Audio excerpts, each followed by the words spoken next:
Shri Venkateswara gold తాకట్టులో ఉన్న మీ బంగారాన్ని విడిపించి కొనబడును. నమస్తే, వెల్కమ్ టు అవర్ ఛానల్.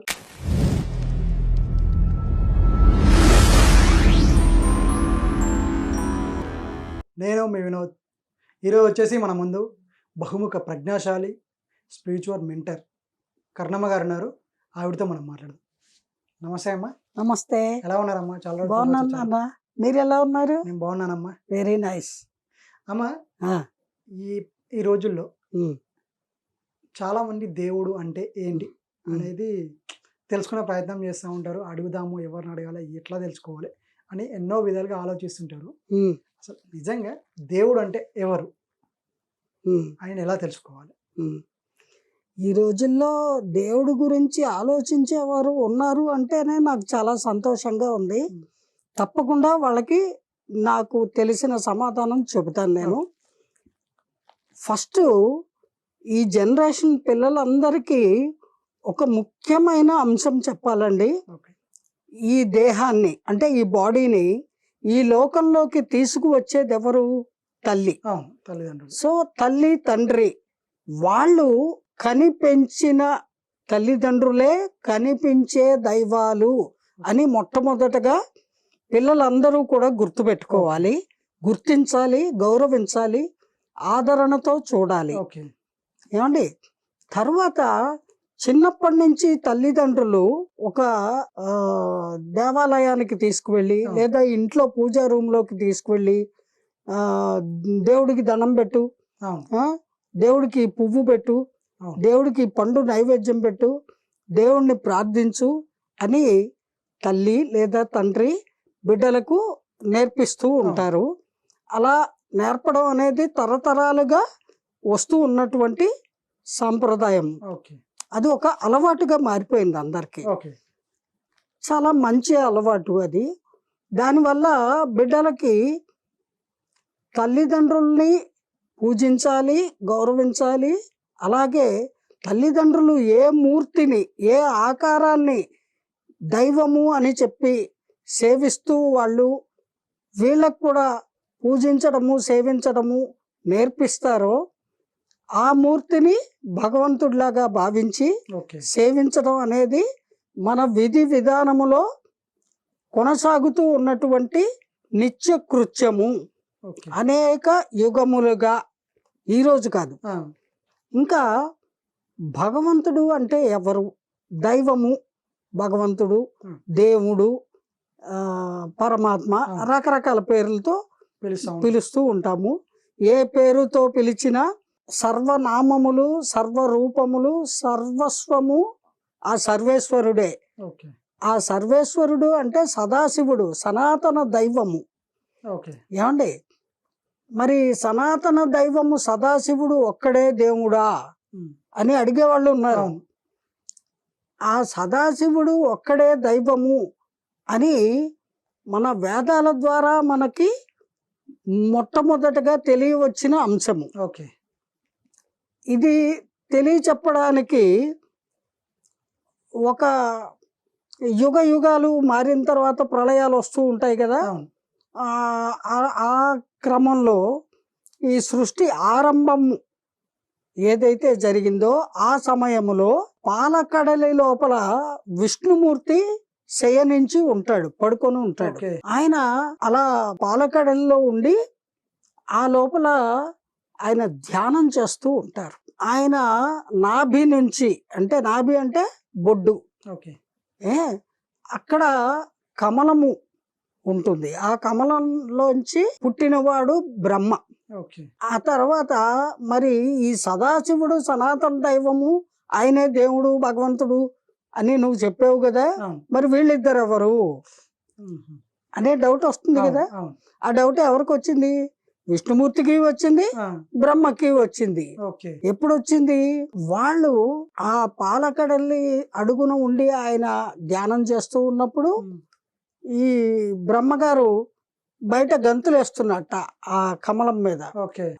ఆనంద తాండవం చేస్తూ ఎటు చూసినా నేను ఒక్కడనే ఉన్నాను, అంటే నేనే తొలి జీవాన్ని, అంచేత నేనే దైవాన్ని అని ఆనందంతో గెంతులు వేస్తున్నట్ట.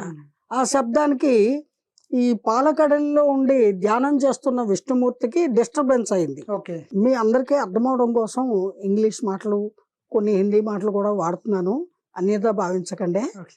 ఎందుకంటే ఇప్పటి జనరేషన్కి అర్థం కావాలి కదా, అవును. వాళ్ళ కోసమే చెప్తున్నాం కదా. అవును. సరే, ఈయన డాన్స్ చేస్తూ ఉంటే ఆయనకి డిస్టర్బెన్స్ అయ్యి పైకి వచ్చాట. ఓకే. వచ్చి ఏమిటయ్యా, ఏంటి డిస్టర్బెన్స్ అంటే, ఏయ్ నువ్వెవరివి అన్నట. ఉమ్. నువ్వెవరివి ఏంట్రా, నేను నీ తండ్రిని రా, నాభి నుంచి నువ్వు పుట్టావు. ఉమ్. అంటే కాదు కాదు, నేను స్వయంభూ, నేనే దైవాన్ని అన్నట. ఉమ్. అంటే ఇలా వీళ్ళిద్దరూ దెబ్బలాడుకుంటూ ఉండగా ఒక పెద్ద అగ్ని ఆ భూభాగం నుంచి ఆకాశం వరకు అలా పైకి లేచింది. అబ్బా. ఒక అద్భుతమైన శక్తి, అగ్ని శక్తి. ఇద్దరు కూడా ఆశ్చర్యపోయారు. ఇది ఎవరు, ఈ శక్తి ఎవరు, ఎక్కడి నుంచి వచ్చింది అంటే అప్పుడు చిరునవ్వు నవ్వి విష్ణుమూర్తి ఆయనే ఆది దైవము అన్నట్ట. అంటే కాదు, నేను అన్నట్ట బ్రహ్మ.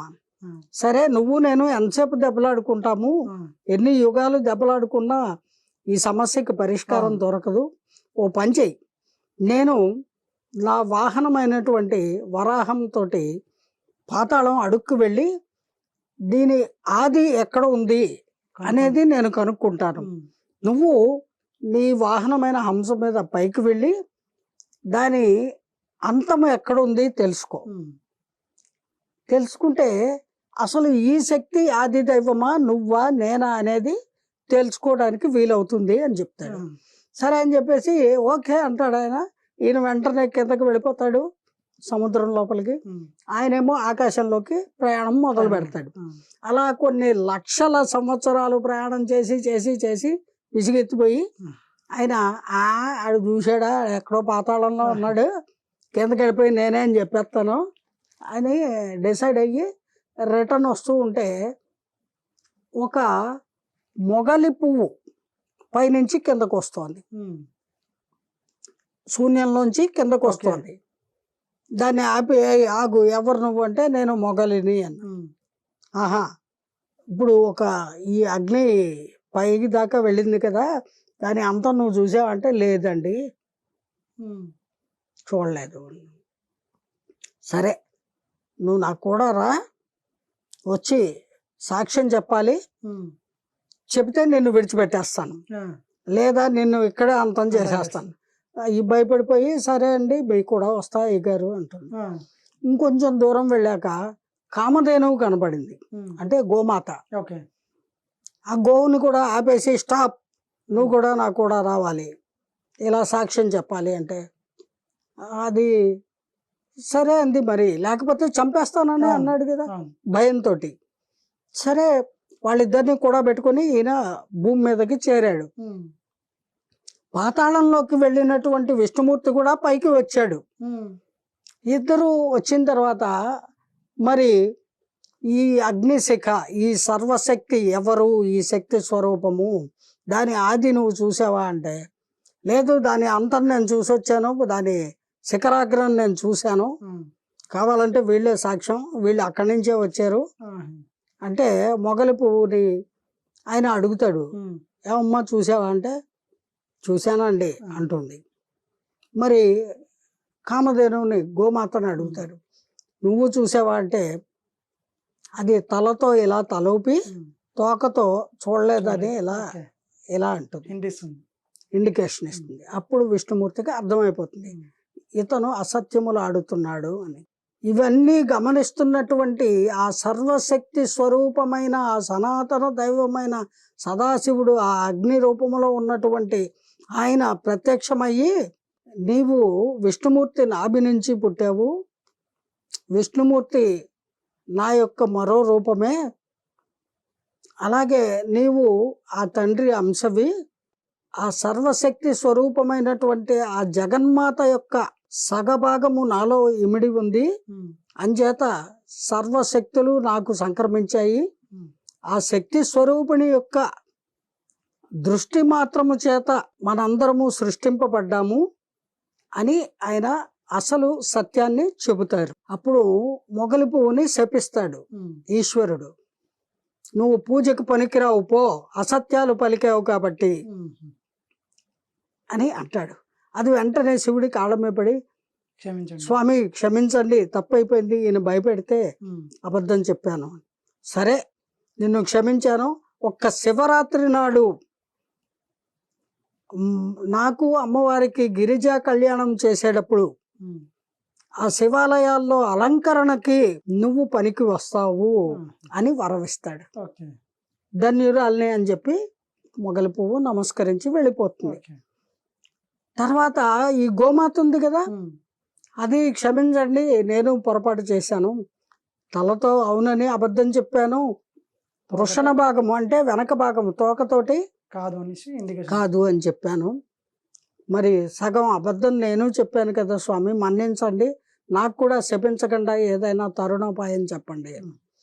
మరి సదాశివుడు వరాలను కురిపించేటువంటి బోళాశంకరుడు కదా, ఆయన ఏం చేస్తాడు, సరే నీ తప్పు ఒప్పుకున్నావు కాబట్టి ఈ ముల్లోకాల్లోనూ 7 14 లోకాల్లోనూ సర్వ ప్రాణులు కూడా వాళ్ళ పాపాలు పోగొట్టుకోవాలి అంటే నీ తోకకి పూజ చెయ్యాలి, అలాగ పూజలు అందుకుంటావు గోమాత అని వరాన్ని ప్రసాదిస్తాడు. ఓకే.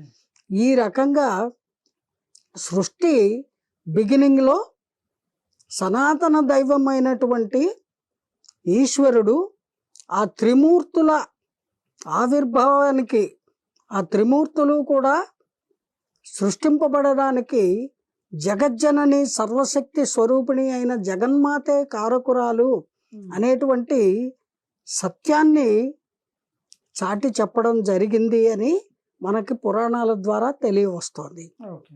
ఇది దైవము అనేది మానవులకి సంబంధించి తెలుసుకోవలసినటువంటి విషయం. ముఖ్యమైన విషయం.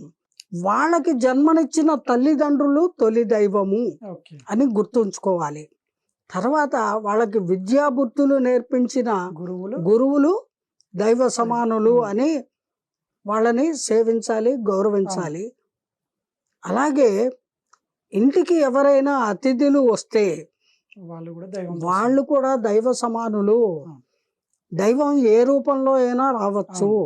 అంచేత వాళ్ళని చేదరించుకోవడము, మేము ఇంట్లో ఉండమండి, మేము పని మీద బయటకు వెడుతున్నాం, మేము ఆల్రెడీ వేరే ఊర్లో ఉన్నాం అని అబద్ధాలు చెప్పేవాళ్ళు చాలామంది ఉన్నారు. అటువంటి తప్పు చేయకుండా నిజాలనే పలకాలి. మీకు ఉన్నంతలో వాళ్ళని ఆదరణతోటి గౌరవంగా చూడాలి. ఎందుకంటే అతిథి కూడా దేవుడు, అతిథి దేవో భవ అన్నారు. సో ఈ విధంగా దైవాన్ని మనము మామూలుగా గుర్తించే విధానము ఉంటుంది. ఇది కాకుండా భగవంతుణ్ణి తెలుసుకోవాలి అంటే అది చాలా పెద్ద అంశము.